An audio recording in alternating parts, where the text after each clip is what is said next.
get you to quickly comment on this, but we heard a politician in just the last few weeks say something about America invented racism.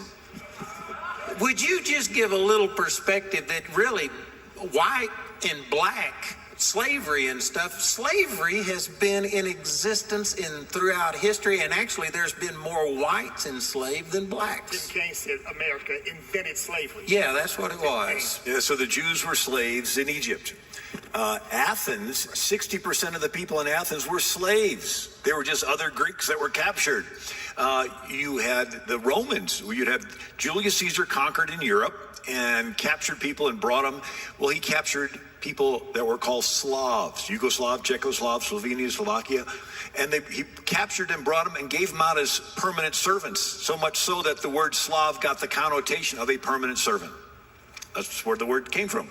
Muhammad owned black slaves. In Arabic, they have one word for African and a slave. It's abid.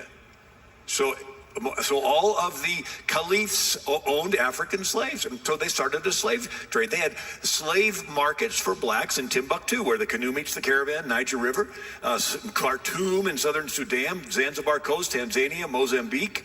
And then Columbus discovers America. And some of the Spaniards enslaved some of the Native Americans, and a Catholic priest, Bartolome de las Casas, spends his whole life, finally gets the King of Spain to outlaw the enslavement of Native Americans.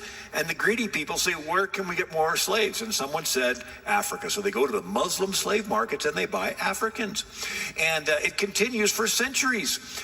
Even David Livingstone, the Scottish missionary to the Congo, writes about how he stumbled across a line of 500 Africans shackled together, being marched through the jungle 1,000 miles to the coast, and by the Arab Muslim slave traders. And if they walked too slow, they just shoot them. And he says you could tell where the slave trails were by looking for the vultures circling.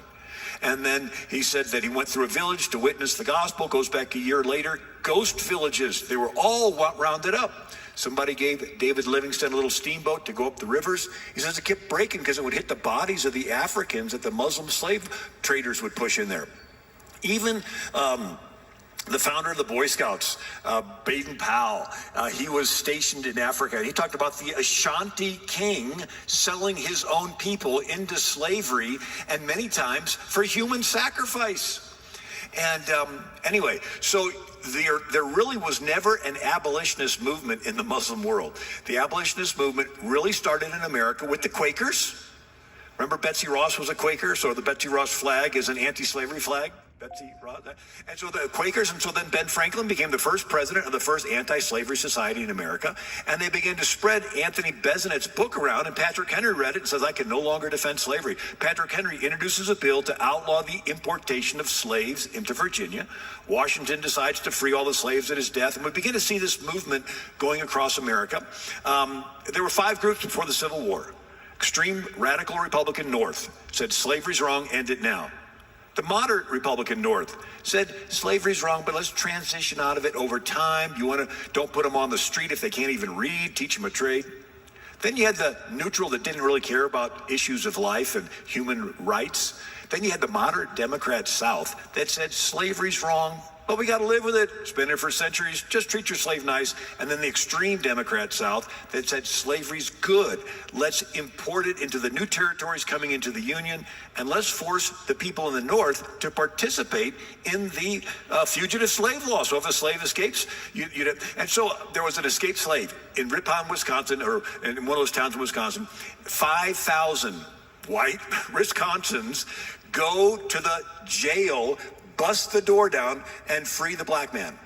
And the next year, those guys went to Ripon, Wisconsin, and started the Republican Party, which had 2 planks: eliminate polygamy, which was going on in Utah, and eliminate slavery. One quick thing, since we're in the process of tearing down everything that represents the slave or racist past, we ought to begin with the Democrat Party, because it's the party of slavery.